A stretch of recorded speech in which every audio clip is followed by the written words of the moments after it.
Anak, huwag mong aalisan ng ikabubuhay ang mahihirap at huwag mong paghihintayin ang nangangailangan.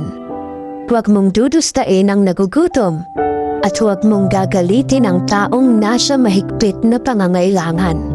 Huwag mong dadagdagan ng suliranin ang taong masama ang loob at huwag mong ipagpaliban ang pagtulong sa maralita.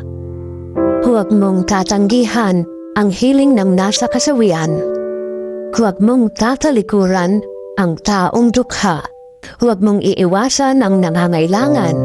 Huwag mo siyang bibigyan ng dahilang sumpain ka. Kung sumpain ka niya sa gitna ng mapait niyang karanasan, diringgin ng may kapal ang kanyang dalangin. Sikapin mong kalugdan ka ng lipunan. Igalang mo ang mga may kapangyarihan. Pakinggan mo ang daing na maralita.